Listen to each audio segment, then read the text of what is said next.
Ever since naman na nagsimula yung BON, one of the primary parang advocacy nung show is really to fight for the wild. Like, ano ba yung dapat nating i-preserve, ano dapat nating i-conserve, ano yung dapat nating i-rehabilitate. So, tamang-tama lang at angkop na angkop yung tema kasi ito talaga yung urgent need ng buong mundo ngayon. Ayon sa pag-aaral, malaking porsyento na ng coral reef sa buong Pilipinas ang nasisira. Medyo dire na kasi yung condition ng buong coral reef system natin, in the world, no? Specifically yung tinatawag na Coral Triangle, nasa Asia-Pacific zone. And due to climate change at saka yung mga ibang, human-introduced na problema, ang prediction ng mga scientists natin by 2050, completely wiped out na yung corals natin, yung buong coral reef.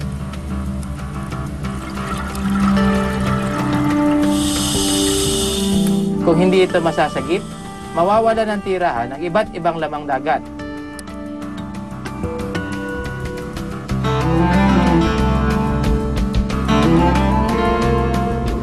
Anim na taon na nakararaan nang simulan ko ang paglalagay ng artificial reef. Itong project natin dito specifically is ang tawag ko Reef Extension Program. Nagsimula pa to noong 2004. Ang mga kasama ko rito kausap, mga co-divers ko rin, na over the years nakita na namin yung destruction, nakita natin yung need to protect it or to conserve it. Pagkalipas ng mahigit na 6 na taon, silipin natin yung mga tinanim nating artificial reef.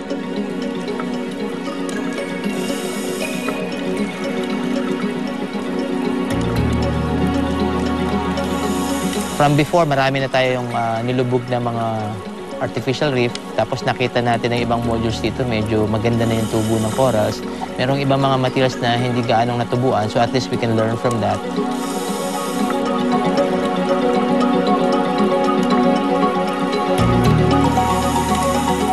Yun dito sa Pilipinas dati, naglulubog ng mga gulong. Ngayon, na-prove na ng mga experience sa ibang tao na hindi daw dapat pala ginagamit na material yon kasi nagli-leach ng toxins sa dagat. Yun yung sisira ng corals mismo pa nagkaroon ng bagyo, may mga wave action.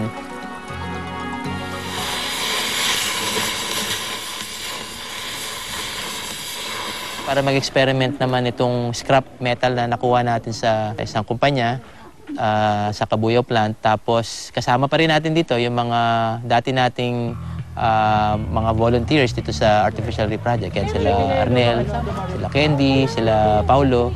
Mga dive professionals siya, mga instructor. So ganun kaseryoso tong effort.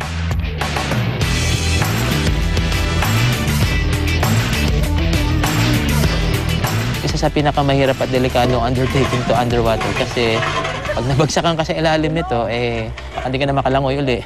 Nagpandali na namin yung lip bags, tapos lubog na kami doon. From there, hindi natin alam yung siyang bumagsak. Ito, kita nyo na malalaking tubo na yan, mga 110 kilograms bawat isa. Ngayon, ang pinakamalaking problema namin kung paano siyang ilubog safely without destroying the coral reef sa ilalim, kaya medyo lalaliman namin yung pagtulog. Medyo mabigat to. Alright, the team is ready. Yun, no? Dahan-dahan lang abantay, dahan-dahan lang. Ano kaya yun? Number 4? Ano yung buya? So yun, yung malit na yun. Sa baba nun, di ba? Yun yung Yun yung 50 feet, tapos dito natin babagsak. O dito na mismo? Supposed to be dito banda. Okay. Ako yung nasa surface, tapos nagsisignal lang kami. Unfortunately, walang visibility, so even yung sound namin, signaling, hirap na hirap kami. Ang role ko lang doon is to make sure na walang diver sa ilalim ng boat para pagtapon ng pipe, walang tatamaan.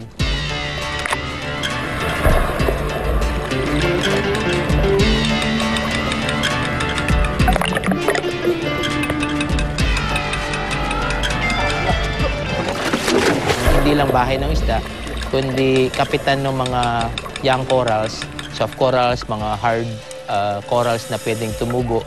Yun kasi yung pinaka-base ng ecosystem na to, ng marine ecosystem na to, na kapag meron kang life-supporting na coral reef, mas dadami pa yung creatures na pataas ng pataas ang hierarchy. Yung next dive, is pagsamasamahin yung mga pipes na medyo na nag-scatter around the area sila. So, yun yung medyo mas difficult na effort kasi, you know, from a significant distance, kahit na 10 meters lang yun, mahirap nang gawin yun at napakabigat ng pipe. Nililift bag namin yun sa isa para magsama-sama sila.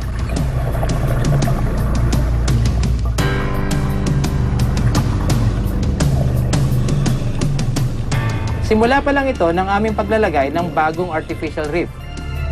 Pero maging ibang residente na hindi makakasisid ay gusto ring tumulong sa pagsagip ng ating karagatan. Sa susunod na Miyerkules, sasamahan nyo kami sa pagpatuloy ng aming proyekto.